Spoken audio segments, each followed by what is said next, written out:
My question regards financial institutions and the potential of collapses, and how is Berkshire protected, and how can the individual investor protect themselves against potential bank failures, stock brokerage failures, and things like that?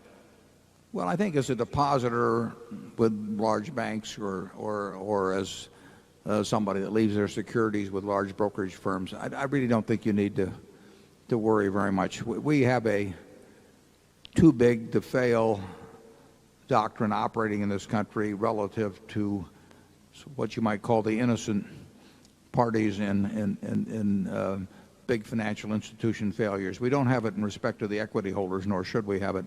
But I would not, I don't worry about leaving my securities, my personal securities, or for that matter, Berkshire securities, with the large securities firms. I don't worry about my bank accounts at big banks. So, but you're talking cash accounts. Yeah, Yeah. yeah, cash accounts. Not margin. Yeah, and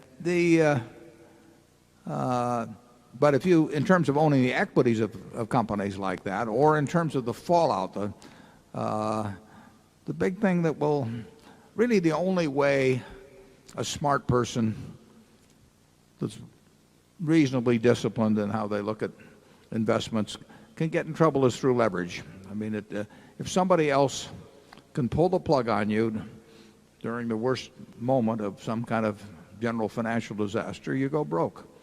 And Charlie and I both have friends that have, where that's happened to them.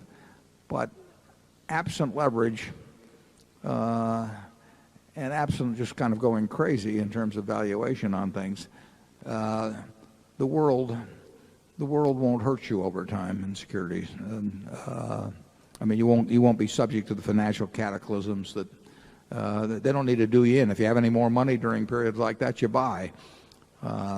Berkshire, I think, is an extraordinarily strong position in respect to any kind of a financial cataclysm.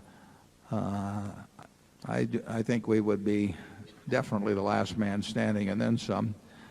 And while we don't go around, like undertakers looking for a plague or anything like that, we would probably do very, very well in the end.